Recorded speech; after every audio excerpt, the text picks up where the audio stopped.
할렐루야. 저희 집의 아이들의 이름은 저희 아버님께서 지어주셨습니다. 제가 생각했던 이름이 전혀 없었던 것은 아니었는데 아버님께서 먼저 태어난 저희 형님의 아들, 조카들 이름을 지어주셨기 때문에 저도 아버님이 지어주시는 이름을 그대로 받아서 아이들의 이름을 지었습니다. 뜻글자인 한자 익숙하셨기 때문에 그 나이는 고열정, 물소리 원 자를 써서 정원이라고 지으셨죠. 조용한 물소리란 뜻입니다. 둘째 아이는 거룩할 성자에 서신 한자를 써서 성한, 거룩한 편지란 뜻으로 지어주셨어요. 지 사촌 형 이름이 성훈인데요. 거룩할 성자에 불길 훈자를 썼습니다. 거룩한 불길이라는 뜻으로 이름을 지어주셨습니다. 잘 안 쓰는 이 거룩할 성자를 돌림으로 쓰신 것은 아마도 아버님의 신앙 고백이 거기에 깔려 있다고 생각을 하죠. 저 역시 사실은 그래서 저희 손주들도 저희 할아버지들이 이름을 지었습니다. 그 나이는 친가가 지었고요. 둘째 아이는 제가 이름을 지었습니다. 그 나이는 넉넉할 유, 빛날 찬이라고, 유찬이라고 그 할아버지가 지어주셨고, 둘째는 제가 이름을 지었어요. 이게 쉽지 않더라고요. 장명이 쉽지 않더라고요. 일단 부르기, 뜻도 좋고 부르기도 좋아야 되고, 내 뜻은 이미 이제 그 위에 애가 뜻글자를 썼기 때문에 저도 이제 뜻글자로 찾아서 생각도 하고 고민도 하고 또 애들이 아버지 너무 거창히 치지 마시고 그냥 평범하게 부르기 좋은 이름 지어주세요. 그래서 몇 개를 골라놓고 불러보기도 하고 성 붙여서 불러보기도 하고 이렇게 하다가 처음에 떠올랐던 다현이란 이름을 지었습니다. 마늘 따 빛날 현. 지 오빠가 빛날 찬이 들어서 너도 빛날 현 들어가라. 빛이 많은 반짝반짝 빛나는 별 같은 존재로 자라라 하는 뜻을 담아서 이름을 지었죠. 애착이 가는 이름을 지니까 좀 애착이 이름에 가더라고요. 우리 모두도 이름이 있습니다. 우리의 부모님이나 우리 조부모님이 지어주신 이름입니다. 정성껏 지어주셨어요. 물론 옛날에는 막 지은 이름도 있었어요. 딸 그만나라고 딸 그만도 있었고요. 끝순이 너로 끝내라. 참 옛날 얘기죠. 요즘은 딸을 그렇게 젊은이들은 좋아하더라고요. 실제로 딸을 더 좋아하는 게 요즘에 젊은이들의 풍조인데 잘 된 것 같아요. 그래서 딸이든 아들이든 모두 정성스럽게 이름을 짓습니다. 여러분 그런데 이 이름이 왜 필요할까요? 이름이 왜 필요할까? 이런 생각 해보신 적이 있습니까? 태초에 모든 사물에 이름이 없었던 시절이 있었습니다. 한번 그때를 상상해 봅시다. 아침에 무언가 밝고 눈부신 것이 아침마다 저 동쪽에서 떠오르는 거예요. 이름은 없어요. 그것이 저녁에 서쪽으로 지려고 하면 붉고 아름다운 그림이 하늘에 그려지는 거예요. 이른 아침엔 온갖 풀들이 이슬이죠. 아직 이름 없어 이슬도. 축주가 물기를 머금고 있고요. 하늘나는 조그만 생명체들이 아주 짹짹 귀여운 소리를 내는 거죠. 들에는 갖가지 색을 가진 키 작은 식물들이 아주 예쁜 얼굴을 내밀고 있고 숲에는 기둥 같은 생긴 많은 식물들이 푸른 잎사귀를 달고 우람하게 자랍니다. 땅 위를 자세히 살피니까 눈에 보일까 말까한 작은 생명체들이 기어다니고 때로 덩치 큰 네 발 달린 생명체들이 어슬렁거리며 걸어 다니는 거예요. 물속에는 모양이 각양각색인 매끈하게 생긴 여러 생명체들이 자유롭게 헤엄을 칩니다. 그 모든 것들이 아름답습니다.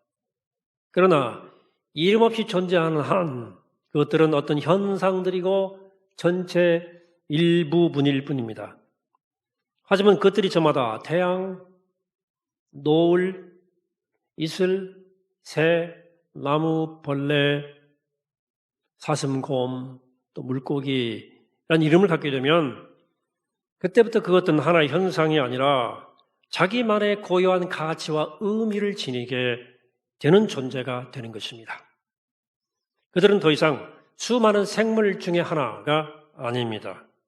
그래서 이름은 어떤 존재하는 존재에게 의미와 가치를 부여해 주는 것입니다. 중학교 때 영어 선생님이 계셨는데 좀 활발했었어요. 학생들의 번호를 불러서 영어 시간에 돌발 영어 퀴즈를 내는 거예요.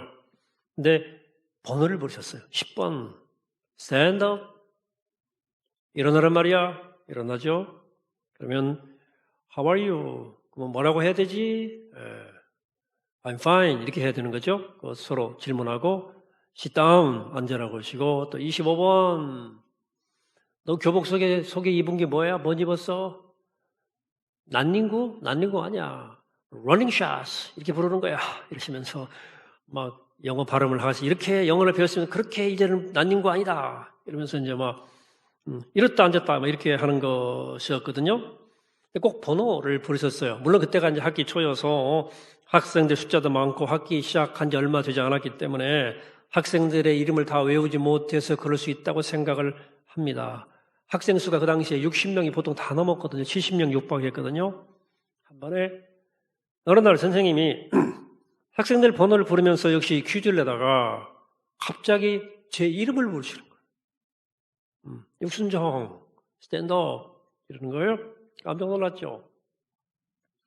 놀라기도 하고 궁금하기도 하고 선생님 어떻게 내 이름을 아셨을까? 왜 나는 번호가 아니고 이름을 불러주셨을까? 지금도 궁금해요. 물론 제가 희성이기도 하고 반에서 키가 제일 컸으니까 그때 이제 미션 스쿨인데 그때 제가 종교부장인가 했어요. 어쨌든 입력이 되신 거죠. 왜 그랬는지는 제가 이유를 잘 모르겠지만 어쨌든 기분이 좋더라고요. 그렇죠? 오래 기억이 돼요. 선생님이 나를 번호가 아니라 이름을 가진 가치, 이름을 불러주니까 내가 가치 있는 존재처럼 여겨지는 것 같았다 그 말이에요.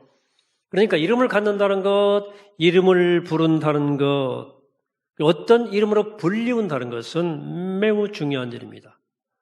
오늘은 그래서 이렇게 이름을 부른다는 것에 대한 영적 의미에 대해서 함께 살피고 은혜를 나누려고 합니다. 오늘 창세기 본문을 보시면 흥미로운 장면이 등장합니다. 하나님이 모든 만물을 창조하셨지만 아직 이름을 갖고 있지 않은 많은 것들을 대해서 아담에게 이름 붙이는 역할을 주셨어요. 만물을 창조하시고 마지막에 사람을 창조하신 하나님이 그 사람에게 사물의 이름을 짓도록 했다는 거죠. 매우 창조적인 일입니다. 의미 있고. 그래서 에덴 동산의 모든 사물들이 아담 앞에 하나씩 지나갈 때마다 아담으로 하여금 이름을 짓도록 하셨습니다. 이름을 창조한 거예요. 이것은 바로 인간이 에덴 동산에서 가진 특별한 위치를 의미하는 매우 중요한 사건입니다. 의미부여. 하나님은 아담이 그것들을 뭐라고 이름 붙이는지를 잘 지켜보셨습니다. 그리고 아담이 그 하나하나의 이름을 붙여주자 그 사물의 이름이 붙여주자 그것이 그대로 그들의 이름이 되었어요. 이 장면은 인간의 삶에 대한 매우 중요한 메시지를 전달해 주고 있는 장면입니다. 오늘도 하나님은 인생을 사는 우리에게 아직 이름 붙지 않은 것들을 허락하시고 거기 이름을 붙이게 하십니다. 우리 주위에는 우리 삶에는 아직 이름 붙여지지 않은 것들이 있을 수 있습니다. 그리고 그런 것들에 내가 어떻게 이름을 장명하는지를 하나님이 지켜보십니다. 가령 이해할 수 없는 고난이 내 인생에 찾아왔다 합시다. 이해 안 되는 고난은 아직 이름을 갖고 있지 않은 사건입니다. 그냥 고통스럽고 힘들 뿐입니다. 왜 그런 일이 일어나는지 이해하지 못했기 때문입니다. 하지만 하나님은 우리가 그 고난에 대해서 어떤 이름을 붙이는지를 지켜보십니다. 그리고 우리가 그 고난에 대해서 그 고통에 대해서 어떤 이름을 붙이든 그것은 그 고난의 이름이 됩니다. 불행이라고 이름 붙이면 그것은 불행이 됩니다. 아니 연단의 과정이라 부르면 그것은 연단의 과정이 됩니다. 우리가 이름 붙이는 대로 그 고난은 이름을 갖게 됩니다. 인생은 우리가 어떤 의미를 부여하느냐, 어떤 이름을 붙이는가에 달려 있습니다. 인생은 우리가 어떻게 받아들이고 어떻게 해석하고 어떻게 의미를 부여하는가에 따라서 달라지는 거예요. 이름 붙인다는 것은 의미를 부여하는 일이기 때문에 그렇습니다. 이어지는 창세기 본문을 봅니다. 하나님이 아담에게 여자를 데려다 주셨어요. 아직 이름은 없었어요. 여자란 이름도 없었습니다. 아담이 그녀를 보자마자 이렇게 기쁨을 표현하죠. 23절에서 아담이 이르되 있는데 뼈 중 뼈요 살 중 살이라 이것을 남자에게서 취하였은즉 여자라 부르리라 하니라. 하와란 이름의 고유 명칭은 나중에 물론 붙여지지만 아담은 하나님이 데려다 주신 이름 없는 대상에게 의미와 가치를 담은 존재로 여자란 이름을 붙여줍니다. 자기는 남자. 이렇게 이름을 붙여주자 그때부터 그녀가 아담에게 너무나 소중한 존재가 되는 겁니다. 구약 시편 105편 1절에 이런 시인의 노래가 나옵니다. 여호와께 감사하고 그의 이름을 불러 하려며 그가 하는 일을 만민 중에 알게 할지어다 그랬어요. 하나님께 감사하고 그의 이름을 불러 하려라고 노래합니다. 이 시편 기자는 하나님이 아니고 하나님의 이름을 부르라고 이렇게 노래합니까? 여러분 구약 성경에 하나님의 이름이 다양하게 소개되어 있습니다. 엘로힘, 엘로아, 엘샤다이, 그리고 아도나이, 야훼 이런 것들이 하나님의 이름으로 소개되어 있어요.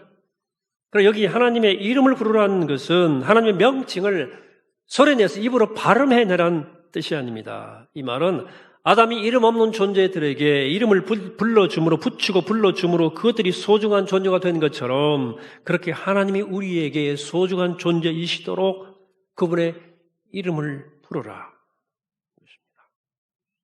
하나님의 이름을 부르라 말은 하나님이 그분의 이름 없는 존재로 내게 아무 의미 없는 존재로 내버려주지 말라. 그분의 이름을 온 마음 다해 불러라. 호칭해서 불러라. 하나님의 이름을. 오스트리아 출신의 유대인 철학자 마틴 부버 유명한 사람인데요. 1923년도에 기념비적인 책을 냅니다. 바로 나와 너란 책입니다. 제일 왼쪽에 있는 것은 한국판 번역이고요. 두 번째 독일어판, 이 운트 두라고 하는 독일어판이고요. 아이는 나우 영어판인데 거의 전 세계에 번역된 아주 유명한 책이에요. 우리 신학교의 교양 과정에 누구나 보는 책입니다. 이 책에서 인간에 맺는 두 가지 종류의 관계에 대해서 말합니다. 하나는 상대방을 향해서 마음을 열고 깊은 관심을 주고받으며 사랑을 나누는 나와 너의 관계이고, 다른 하나는 마음을 꽉 닫은 채 상대방에 대해서 별로 관심도 실제 없고 상대를 하나의 물건처럼 대하는 나와 I and it, 나와 그것의 관계입니다. 부부는 현대인들이 점점 갈수록 나와 너의 관계는 줄여가고 나와 그것의 관계를 확장시켜 나간다고 주장합니다. 그러나 나와 그것의 관계 속에서는 진정한 만남이 불가능하다고 얘기합니다. 나와 너의 관계의 인격적 관계 속에서만 마음이 어루만져지고 영원히 만나는 만남과 사랑이 가능하다고 부부는 강조하는 거죠. 제가 주보 칼럼에 오징어 게임이란 드라마를 언급했어요. 오징어 게임 영상이 공개된 지 3주 채 안 됐거든요. 근데 전 세계 1억 1,100만 가구가 시청한 넷플릭스 가입자 2억 명인데요. 거의 1억 5천까지 갈 것 같아요. 어마어마한, 이건 상상 불가능한, 비교 불가능한 압도적 시청률 1위입니다. 황동혁이라는 감독이 쓴 연출한 오징어 게임인데요. 이 황동혁 감독은 남한산성이라는 영화, 수상한 그녀라는 영화도 감독했던 아주 탁월한 감독인데, 무한 경쟁, 약육강식의 피 튀기는 전쟁이 진행되는 자본주의 맨 얼굴을 리얼하게 보여준 드라마인데 아주 구성이 치밀한, 근데 내용이 좀 잔인해요. 아주 폭력적이어서 제가 여러분들에게 참 권장하기가 좀 주저하긴 합니다. 어쨌든, 그리고 칼럼에 쓴 것처럼 기독교에 대한 그 이미지가 굉장히 부정적으로 그려져 있어요. 물론 제가 이 드라마가 꼭 반기독교적인가에 대해서 제가 제 생각을 주보 칼럼에 썼어요. 썼으니까 보시면 되겠고. 어쨌든 그렇지만 어쨌든 BTS 열풍에다가 한류죠. 그다음에 기생충에 의해서 미나리에 이어서 이렇게 대한민국의 문화 강국의 위상이 날로 높아지는 것은 반가운 일이라고 생각합니다. 실제로 이 드라마에 나오는 이 게임들이 오징어 게임, 무궁화 꽃이 피었습니다, 구슬치기 등 딱지치기 이런 것들이 새롭게 조명받고 있고 특별히 이 달고나 뽑기가 열풍이에요, 열풍. 전 세계적으로 이게 달고나 알죠? 이거 뽑기 하는 거. 그러다 가지고 이게 원래 한국에서는 5,000원에서 10,000원 사이에서 판매되는 세트인데요. 해외에서 구입할 때 해외에서 지금 팔리는 가격이 22달러에서 46달러니까 2만원에서 5만원 사이예요. 불티나게 팔립니다. 거기서 이정적에 봤던 체육복 같은 옷도 지금 한 5만원, 4만원대에 막 엄청나게 팔리고 있고, 또 이병헌 썼던 가면도 뭐 엄청나게 할로윈 앞에 두고 어마어마하게 팔리고 있고요. 거기서 한번 제주도 가고 싶다는 말이 제주도가 한번 딱 나오거든요. 근데 구글 트렌드 검색에서 제주도가 계속 우선순위 올라가서 제주도 특수가 일어날 것 같은 느낌이 듭니다. 그 주가도 오르고요. 넷플릭스, 그리고 특수 현상이 지금 이만저만 아닌 그런 현상입니다. 이 드라마는 인생 막장에 몰린 빚쟁이들, 이런 사람, 456명이 456억의 상금을 놓고 벌이는 서바이벌 게임인데, 한 사람당 1억이에요. 살면, 이기면 살고, 탈락하면 죽고 1억 적립. 이런 식으로 목숨을 건 게임입니다. 드라마는 지는 사람을 총에 맞아 죽는 처절한 현장을, 지면 바로 총으로 쏴주게 해요. 그러니까 잔인하죠. 근데 실제 우리의 현실도 소리 없는 총성이 난무하는 약육강식의 전쟁터가 아니냐고 하는 물음을 던지는 거예요. 근데 이렇게 경쟁사회 생존게임 안의 인간관계는 나와 나의 관계가 아닙니다. 정확히 나와 그것의 관계입니다. 너는 내 밑으로 와야 되고, 너는 내가 이겨야 되는 상대고, 내 옆에 너는 언젠가 결국은 내 옆에서 사라져줘야 할 경쟁자예요. 이 드라마만이 아니라 실제 현실이 어쩌면 그럴지도 모른다는 상상을 계속 줍니다. 그래서 내가 살려고 신의와 의리를 배반하는 인간의 추한 모습이 여과 없이 드러납니다. 그렇게 동네에서 형동생처럼 살던 관계가, 너와의 관계가 어떻게 나와 그것의 관계로 돌변하는지에 대해서 실감나게 그려주고 있습니다. 너는 나와 함께 더불어 살 너가 아니고, 나를 위해서 필요한, 때로 나를 위해서 사라져줘야 할 대상, 그것, 물건, 대상이 되는 거죠. 이렇게 사람이 너가 아닌 그것이 되는 것을 우리는 비인간화 되었다고 표현하는 겁니다. 비인간화. 그런데 마틴 포버는 이 수많은 이 관계 요곡이 영원한 너, 이터널 너라고 하는데, 이 영원한 너와의 관계가 깨졌기 때문이라는 거예요. 수많은 너 가운데 가장 중요한 게 영원한 너가 있다. 영원한 너, 하나님을 말하는 거예요. 우리가 맺는 모든 관계 중에서 가장 중요하고 진실한 관계는 바로 이 영원한 너인 하나님과의 관계라고 말합니다. 지금 여러분들은 하나님과 어떤 관계를 맺고 계십니까? 나와 너의 관계입니까? 나와 그것의 관계입니까? 하나님을 너라 부르니까 좀 이상하긴 하죠. 다르게 표현해 봅니다. 하나님과 여러분들 인격적 관계를 맺고 계십니까? 흔히 쓰는 표현이죠. 아니면 하나님과의 관계가 나와 그것의 관계 아닌가? 나의 필요에 따라 나 욕망을 이루어주는 대상으로 대하는 나와 그것의 관계가 아니냐? 물어봅니다. 그래 아까 시편 기자는 하나님 이름을 부르라는 거예요. 그 이름을 찬양하라는 것을 말하는 겁니다. 그러니까 이 말은 하나님과 관계를 나와 그것의 관계를 맺지 말고 하나님과의 관계를 나와 너의 관계, 나와 영원한 너의 관계, 인격적 관계로 맺으라는 요청입니다. 그러므로 우리는 하나님의 이름을 진정으로 불러야 돼요. 립서비스가 아니고 내 마음을 다해 그 이름을 부르고 그 이름을 찬양하는 시간, 예배하는 시간입니다. 이름을 부르면서, 하나님의 이름을 부르면서. 이름과 관련지어서 우리가 모두가 잘 아는 또 좋아하는 시가 있죠. 김춘수 시인의 꽃이라고 하는 시, 유명한 시 여러분들 다 아실 겁니다. 내가 그의 이름을 불러주기 전에는 그런 다만 하나의 몸짓에 지나지 않았다. 내가 그의 이름을 불러주었을 때 그런 나에게로 와서 꽃이 되었다. 내가 그의 이름을 불러준 것처럼 나의 이 빛깔과 향기에 알맞은 누가 나의 이름을 불러다오. 그에게로 가서 나도 그의 꽃이 되고 싶다. 우리들은 모두 무엇이 되고 싶다. 너는 나에게, 나는 너에게 잊혀지지 않는 하나의 의미가 되고 싶다. 그의 이름을 불러주기 전에는 그는 아무것도 아니었는데 그의 이름을 불러주었더니 그는 나에게 와서 꽃이 되었다. 시인은 시인들이에요. 말의 마술사들, 언어의 마술사들입니다. 그렇죠? 절묘한 표현이죠. 여러분 그렇습니다. 우리가 하나님의 이름을 진짜 부르기 전에는 하나님은 우리에게 하나의 몸짓이에요. 무의미한 대상이고요. 그것입니다. 그러나 그분의 이름을 진정으로 부르면 하나님은 내게 오셔서 꽃이 되신다. 소중하고 찬란한 생명으로 다가오신다.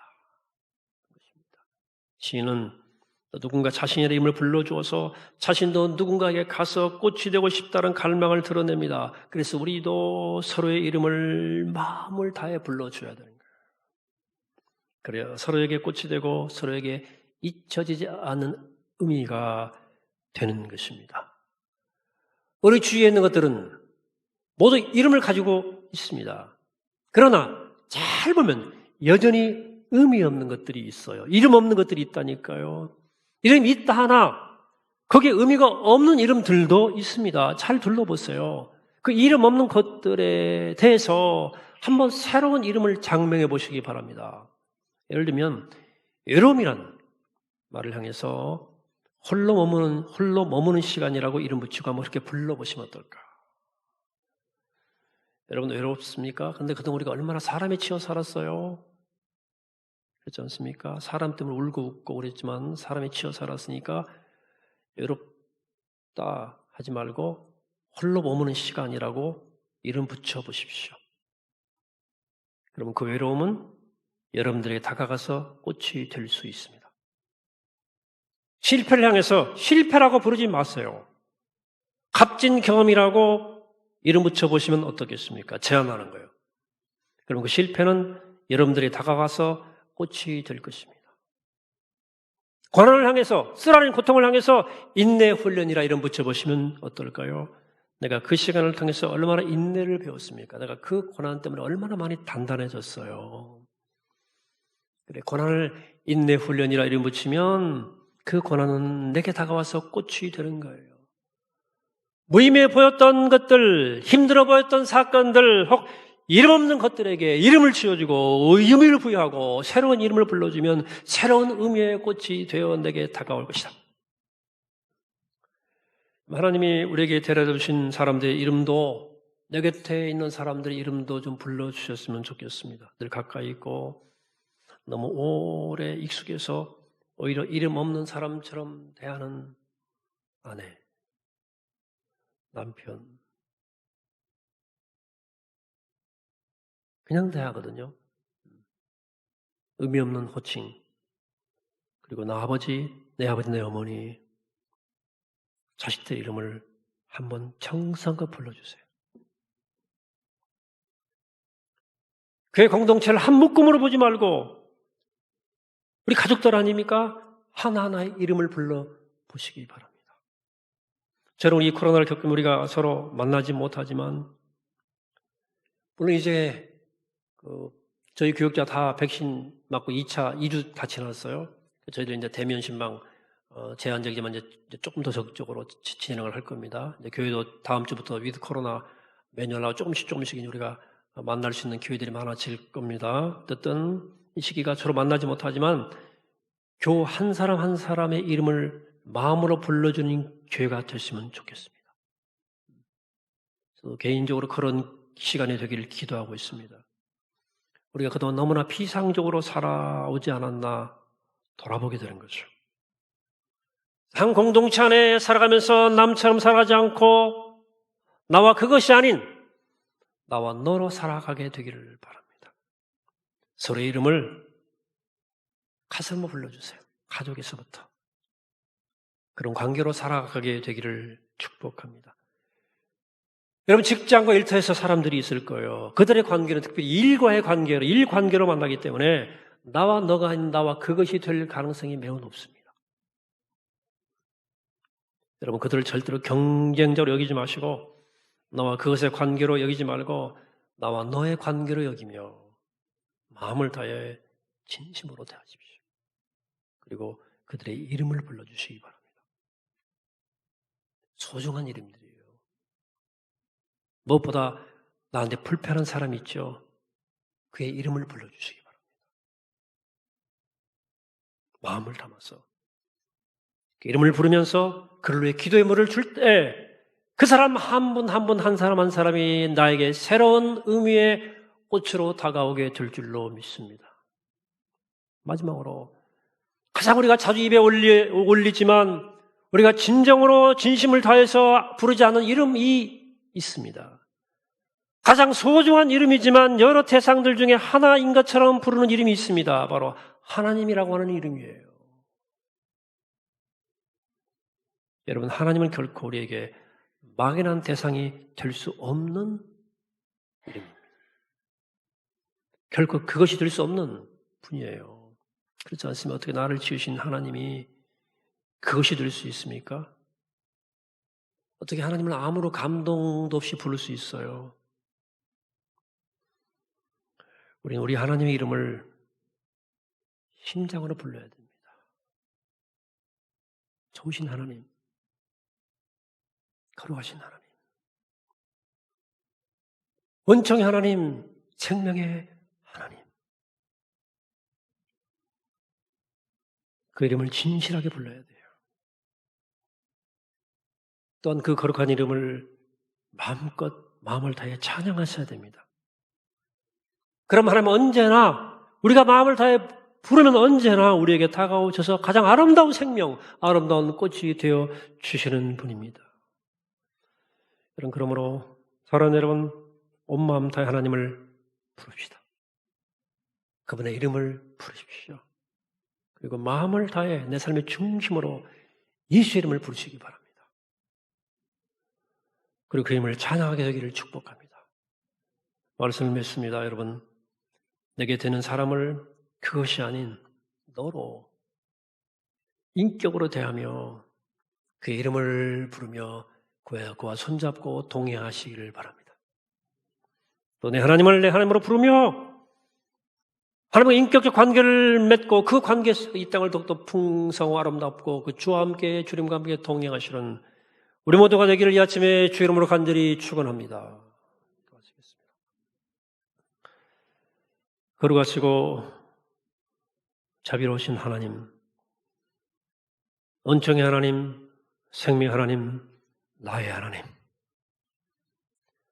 우리가 주를 바라볼 때마다 주 이름을 부르며 내 마음을 다하며 그 이름을 부르며 주를 바라보게 하시고 내 곁에 다가온 내 사랑하는 사람들의 이름을 부르며 그 존재의 의미를 부여하고 가치를 부여하고 내 목숨 다해 마음 다해 그 이름을 부르면서 믿음의 관계를 맺는 참 생명의 삶을 살아가는 우리 모두가 되게 도와주셔서 우리가 부르는 그 이름 때문에 우리가 더 풍성해지고 새로워지고 능력 얻는 놀라운 역사를 경험케 하여 주옵소서. 생명 되신 우리 주 예수 그리스도의 이름으로 기도하옵나이다. 아멘.